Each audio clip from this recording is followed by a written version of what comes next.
Old King Oswald had a long and peaceful reign, but as he grew older, he became obsessed with his own mortality.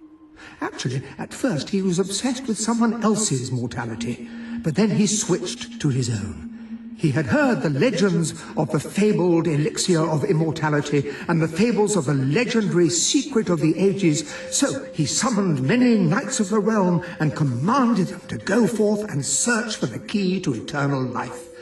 So desperate was he that he decreed any knight who returns without the elixir will be executed. So none of them came back, and he died in due course. It was not one of Oswald's better decrees.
Ah, your Royal Highness. I am your most loyal subject. Well, there is this fellow called Andrew, but after him, it's me. The secret I bear is as secure now as it was when it was entrusted to me many thousands of years ago. It's actually more secure now than it was then, because even I don't know it. Well, this is a bit embarrassing. I'm going to go now. If I remember it, I'll give you a holler.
Baron von Orphan was a dabbler in the black arts, particularly alchemy.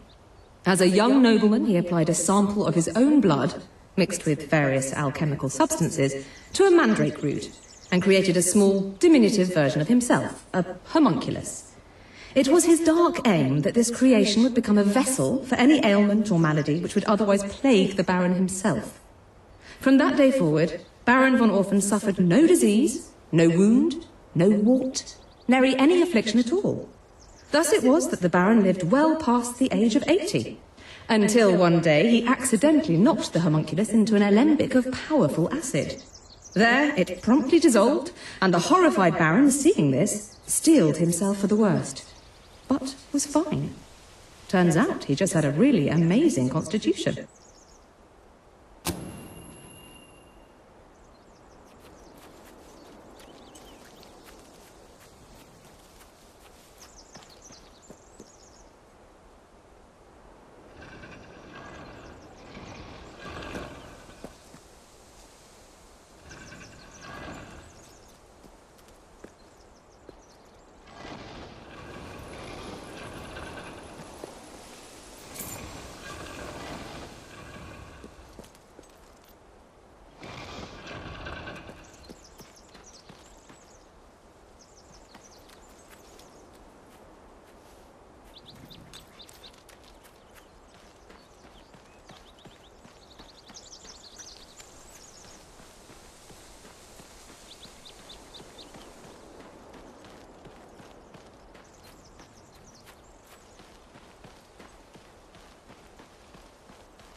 Sometimes I just want someone to talk to.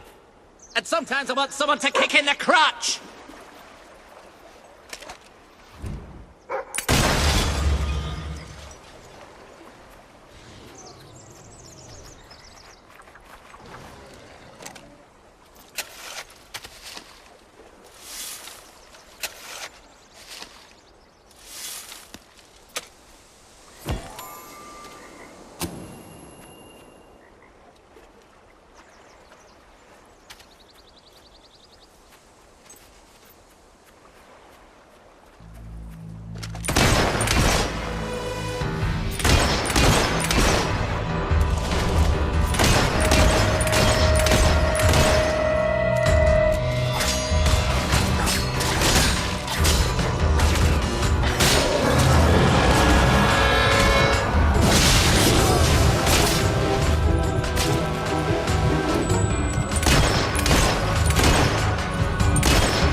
If you're not too busy, you might have a look in the sanctuary shop.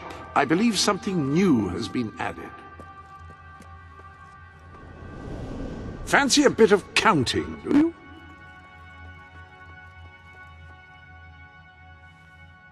Have you some financial concerns?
I love the color of gold, and the brilliance is... Any other business to attend to?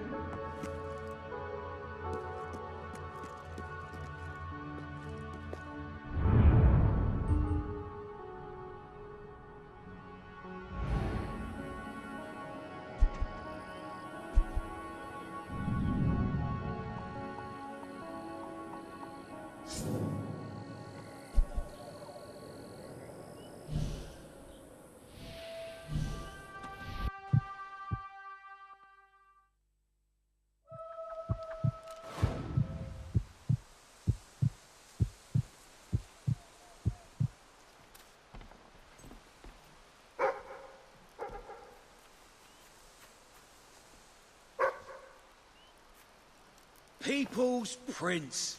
That's what you are. Here's a present. Not a word. The king! Or as Mummy says, the cheese! Hello. The king. Wow! Who's a good doggy then?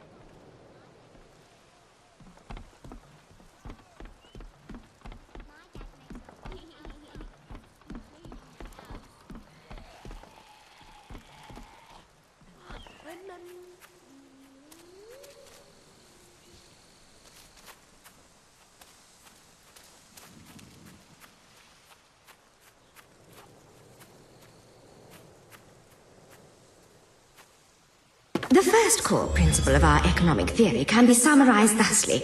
Greed is good for you. Now, let us clarify who we mean by you. Not you, at least not directly.